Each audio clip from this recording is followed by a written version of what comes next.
ассалому алайкум ба ҳамаи он нафароне ки айни ҳол моро тамошо доранд. чӣ хеле ки медонед, рӯзи гузашта дар интернет видеое паҳн шуд ки духтуре аз ҳамкасбони худ ки аз кор гурехта пинҳон шуданд шикоят мекард ва онҳоро ба кор даъват мекард. аввалан ман миннатдории худро ба тамоми ҳамон духтуроне ки айни замон дар беморхонаҳои кишвар шабу рӯз хоб накарда дар хизмати мардум ҳастанд мерасонам. чунки ин кори шӯхӣ нест. бо марг даст ба гиребон шудан ин кори танҳо ҷавонмардон аст ки дар ин рӯзҳои сахт ба мардум хизмат мекунанду ба мардум кӯмаки худро мерасонанд.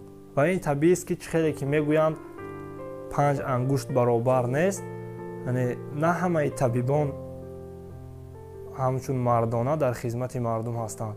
баъзе аз онҳо корпартоӣ карда бо баҳонаҳое ба кор наомада истоданд. ман ба ҳамон табибоне ки бо баҳонаҳое ба кор намеоянду корпартоӣ кардаанд гуфтаниам: агар шумо худ дар ёд дошта бошед, ҳангоми диплом гирифтан шумо савганд ёд мекунед, яъне ки ном дорад қасами сино. ҳозир дар ин поён мебарояд, шумо низ хонда метавонед. дар он ҷо навишта шудааст ки ман қавл медиҳам ки вориси олим ва табиби бузург сино бошам. яъне дар ҳамин маъно шумо чӣ хел ворисед? сино аз беморӣ намегурехт. яъне дар давраи зиндагонии сино ҳам вабо буд, вале сино аз вабо нагурехт. сино бо вабо ҷангид. сино ба мардум кӯмак кард. сино кӯшиш карда роҳи табобати он бемориро ёфт. вале шумо чӣ? шумо чӣ гуна вориси сино ҳастед? он табибоне ки имрӯз бо баҳонаҳои зиёд ба кор намеоянду корпартоӣ кардаанд ва фардо ки ин мушкилӣ аз сари мардум дур шуд, боз ба кор меоянд, ба мисли ҳамон сарбозоне ҳастанд ки ҳангоми ҷанг пинҳон мешаванд ва дар охири ҷанг баромада ғалабаро ҷашн мегиранд. вале медонед ки фарқ миёни ин сарбозон ва сарбозоне ки дар ҷанг мардонавор ҷангида ҳалок мешаванд дар чист? аз ин сарбозон танҳо медалҳояшон мемонад, вале аз он сарбозон номашон мемонад ки ҳамеша онҳоро зиндаву ҷовид нигоҳ медорад. он духтуроне ки имрӯз аз аҷал тарсида намехоҳед ба мардум кӯмак кунед, ба шумо гуфтаниям ки ин беморӣ инсонро намекушад ва дигар бемориҳо ҳам,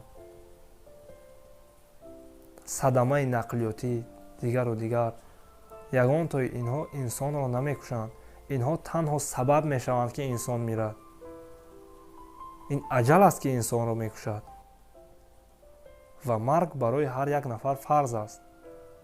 рӯзат ки буд шуд, рӯзат ки тамом шуд, ҳатман ба ягон роҳе, ба ягон сабабе мемирӣ.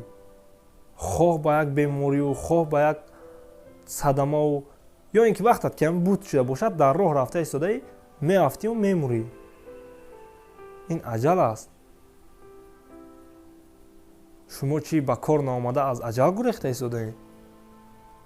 дар ин бора дар маснавии маънавии ҷалолиддини румӣ як ҳикояи бисёр ҳам хубе омадааст ки як рӯз як марди содаандеше ба назди ҳазрати сулаймон меояд, бисёр ҳам ғамгин. ҳазрати сулаймон аз ӯ мепурсад ки ба ту чӣ шуд? он мард дар посух мегӯяд: азроил ба ман назари бад кард ва фаҳмидам ки мехоҳад ҷонам бигирад. ҳазрати сулаймон мегӯяд: пас аз ман чӣ мехоҳӣ? он мард мегӯяд ки ман мехоҳам ба бод фармон диҳӣ то маро ба Ҳиндустон барад. шояд дар он ҷо аз марг наҷот ёбам. ҳазрати сулаймон ба бод фармон медиҳад, яъне бод ин шамол аст, на? ба шамол фармон медиҳад, он мардро зуд гирифта ба Ҳиндустон мебарад.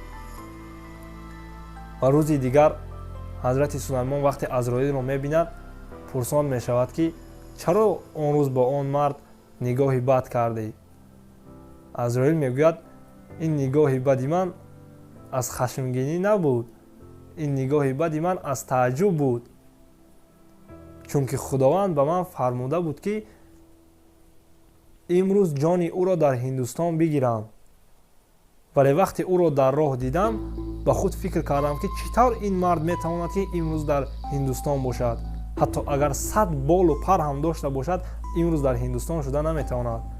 вале имрӯз онро дар Ҳиндустон дидаму ҷонаш гирифтам. яъне ин маънои онро дорад ки аҷал роҳи гурез надорад. вақташ ки омад, ҳамаамон мемирем. барои ҳамин гуфтаниам, духтурон, табибони муҳтарам, дар ин рӯзҳои вазбин, дар ин рӯзҳое ки тамоми халқ ба шумо эҳтиёҷ дорад, то қадри имкон, то он ҷое ки метавонед ба мардум хизмат кунед. чунки дар тамоми дунё шуморо қаҳрамони аср хондаанд. мо низ мехоҳем ки ба мисле ки дар дигар давлатҳо чӣ хел ҳурмату эҳтиром зиёд шуд нисбати духтурҳо, мо ҳам мехоҳем ки ҳурмату эҳтиром нисбати шумо зиёд кунем. як-ду тое ки ҳамон аз кор мегурезед, номи дигар духтуронро низ паст мекунед. иншоаллоҳ ин бемориҳо мегузарад. чӣ тавре ки гуфтем, ҳар дарде ки худованд офаридааст, давоашро низ офаридааст. ва духтурон ба кор баргардед ва бори дигар ба он духтуроне ки айни замон шабрӯз хоб накарда дар кӯмаки мардум ҳастанд, миннатдории худро баён мекунем. аз худованд талаб мекунем ки ба шумо кӯмак кунад, шуморо дар паноҳи худаш нигоҳ дорад. иншоаллоҳ ки даста ҷамъона ин вирусро низ бартараф мекунем. ва ба он нафароне ки айни ҳол тамошо доранд, мисли ҳар вақта боз мегӯям, эҳтиёт кунед, дастони худро бишӯед, бениқоб нагардед, то ин ки зарурате пайдо нашавад, аз хонаҳои худ берун набароед. чунки гуфтанд эҳтиёт ними ҳаёт. хайр, дар паноҳи худо бошед.